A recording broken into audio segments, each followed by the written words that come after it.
Sussan Ley there making her first remarks as the new opposition leader, the first female leader of the Liberal Party in its history. She was elected to the post today, beating Angus Taylor 29 votes to 25. "I'm humbled, I'm honoured and I am up for the job," she said. Ted O'Brien is the new deputy leader. Let's bring in our political reporter Tom Lowry now. Hi there, Tom. So what did you make of what Sussan Ley had to say there? Yeah, Ros, some really interesting messaging there from Sussan Ley. Certainly some significant elements of change. Sussan Ley trying to, draw a line under that election defeat and make clear that things are going to be done differently in the coalition going forward. Flagging perhaps a more consultative leadership approach, no captain's calls. She says no surprises coming for the people in her ranks. She's flagging a big discussion over the next few weeks and perhaps months on a whole range of policy areas, energy and net zero certainly among them. But she says primarily the size and scale of the defeat is not lost on any of us, but she says government is done from the sensible centre. Is that perhaps a shift in the coalition's approach? That will take time to play out to see exactly what shape the coalition forms. Is there a coalition at all? Also flagged, I suppose, when it comes to a new coalition agreement with the National Party, though she says she will have constructive consultations,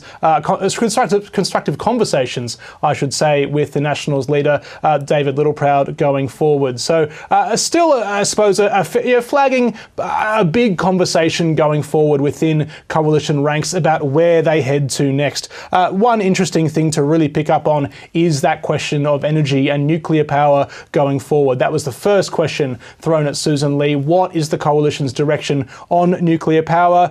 She says that here in this party room there will be, of course, no captain's calls. We'll work through every energy policy issue, canvass views, and flagging there are many different views within coalition ranks. So no guarantee there that nuclear power is going to be part of the coalition's offering going forward, though we know there are many strong supporters of nuclear power within both Liberal and National Party ranks. One supporter is standing right beside her. That's Ted O'Brien, the party's new deputy leader, who was the shadow energy minister, who really drove energy and nuclear policy under the coalition under Peter Dutton's time as opposition leader. The other big issue is net zero. We've heard calls from within the National Party to dump Australia's climate targets, net zero by 2050. Matt Canavan, who ran for the Nationals leadership role, ran on a platform of dumping net zero. There are many in the Nationals and probably some in the Liberals too who have questions about Australia's climate targets. Sussan Ley not necessarily confirming that the coalition will continue with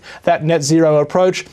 She says it's a position that we have, but there are different views on how we reduce emissions. She says Australia does need to play its part, but no policies have been adopted or walked away from necessarily at this time. One other interesting question that came her way was what will be her approach to the media going forward? Will she continue to hold press conferences, regular press conferences in Parliament House in front of the press gallery? Will she do interviews with a range of media? This was a criticism of Peter Dutton that he very rarely held press conferences in front of the press gallery and very rarely did interviews outside of friendly media, what he perceived or what some perceived as friendly media. She gave a three-word answer: yes, I will. So perhaps one shift there.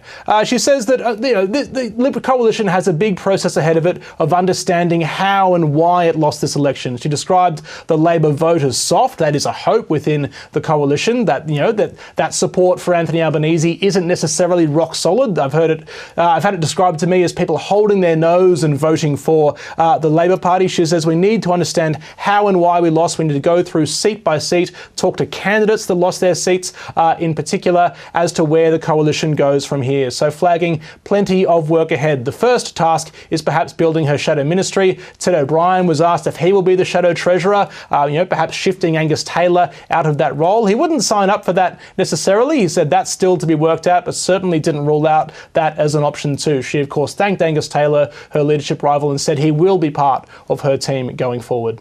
Tom, thank you.